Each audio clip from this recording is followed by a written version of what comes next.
Welcome to HTM on the Line. I'm your host, Brian Hawkins Sr. This week's podcast will speak on the topic of how to motivate our teams. Let's get into this episode.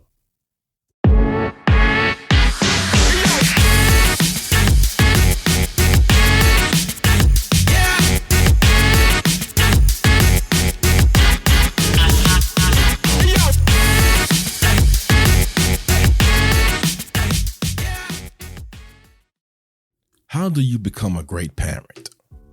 Some read books, some seek out advice from other more experienced parents.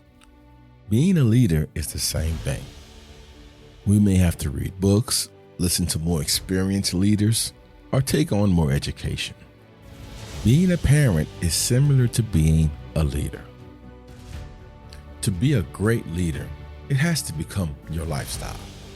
If your lifestyle is not incorporated into being a leader, then it will be an exhausting task.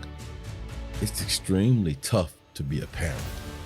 The siblings of the parents, the uncle or aunt, is looking on saying, I would stay in my room. Less stress here, being uncle or aunt. Same way when the technicians are watching the leaders. They are saying, I'd rather stay in my room. Less stress, less accountability. Now we couple with trying to be a leader, let's throw in how to motivate our team, how to take care of the people around us, to the point where your team tells the leader, I got your back. That is not an easy task, but it can happen and we can play a part in this as leaders. How do we motivate our HTM staff? How do we inspire them? I think motivation is one of the proponents to a staff member being successful. Motivation is not just a great speech being given by someone, but it's about your actions. We have two types of motivations, positive and negative motivation. Some HTM professionals are introverts. Then you have people like myself who is an extrovert. To motivate your staff, they must first be part of a great group. So before we can motivate, we need to make sure your whole team get along. My first step for motivating my staff is making sure the group really enjoy working with each other. The challenge to succeed at motivating your team is not a one-stop shop. First off, what actually is motivation? In my opinion, it's our passion to achieve happiness. And it's our passion to avoid negative things happening to us. The question should not be how I motivate my team, but it should be how do I bring out my team motivation? If I'm talking to Biomate number one, aka always showing ambition, always happy and excited about opportunities, telling him or her we have an opportunity to grow the revenue for our account by taking on more assets, or if we keep doing what we are doing, we can win Department of the Month. This excites and motivates Biomed 1 to continue to do what they're doing. Now I'm talking to Biomed 2, who is an introvert, but he is motivated by making sure nothing goes wrong, like to eliminate all risk. If I went to him saying, I want to bring in more exciting people, assets, or more revenue, and he replies, okay, I may walk away from him thinking he is not motivated. The problem right here is not Biomate number 2. It's me, the leader. As a leader, I need to get to know my team and bring out the strengths that motivate both individuals and allow them to unleash their motivation. Maybe I can tell Biomate number 2, the introvert, we need to get our PM numbers up. We need to increase our turnaround time on repairs. If not, this will affect our KPIs. Biomate number 2 jumps into beast mode because he does not want the team to fail. That's his motivation. Now, don't get me wrong, motivational speeches are great and they can inspire, but we need to tap into our team's motivation because each one has something inside them that motivates them. We have to tap into that motivation. Today, we have a lot of walkouts in Biomed departments. Not literal walkouts, but it's invisible checkouts. If we can be honest with ourselves, we all have temporarily checked out at work before, when we feel unappreciated or valued. We check out silently. We protest silently. We may subtly undermine leadership or act against the company's objection. Some companies call this disengaged or actively disengaged. If we want to avoid mental checkouts, we have to motivate our team. In some ways, we can motivate our team. Just make sure your team feels included in decisions. I have had a technician tell me, I've never been asked my thoughts on anything. That is a major problem. We need to hear our team's thoughts. Now, we are not always going to agree with our team. How we handle this issue will determine our team culture. We can try to find a common ground.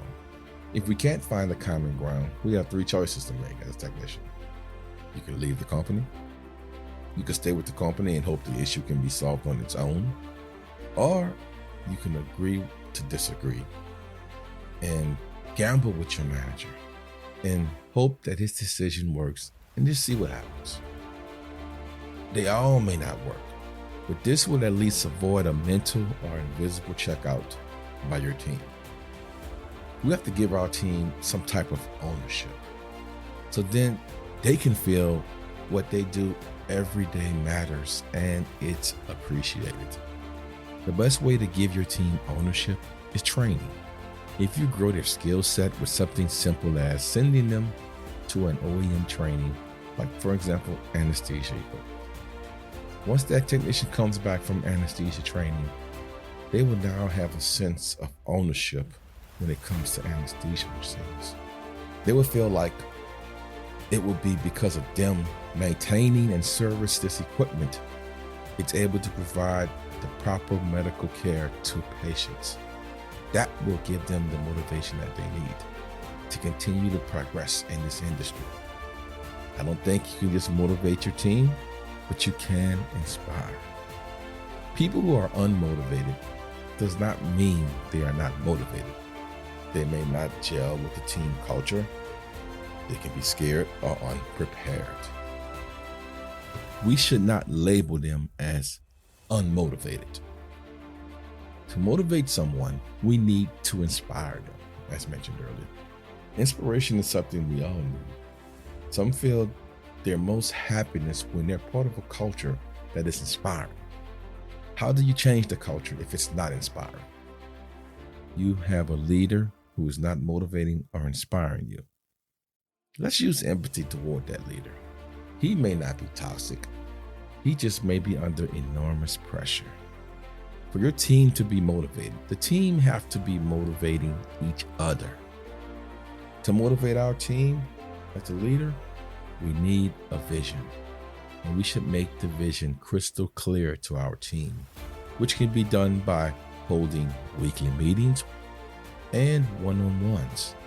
During the one-on-one meetings with your team, let's not just talk about what's not being done or what is being done on the job, but genuinely show interest in your team.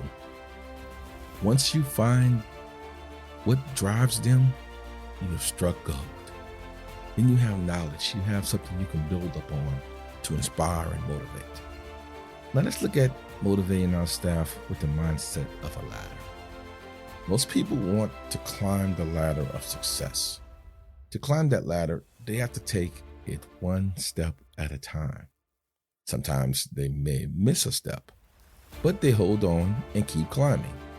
Now we all know you can't climb a ladder unless it has something to lean on. If we are motivating our staff with inclusion, nurturing their strengths, and constantly showing them how to inspire others and how to be inspired, they can lean their ladder on that and climb to heights they've never thought was possible. As always, I want to leave you with a quote. This quote came from Dr. Stephen Covey. Leadership is communicating to people their worth and potential so clearly that they are inspired to see it in themselves. As always, I encourage you to Share this podcast on all your social media platforms.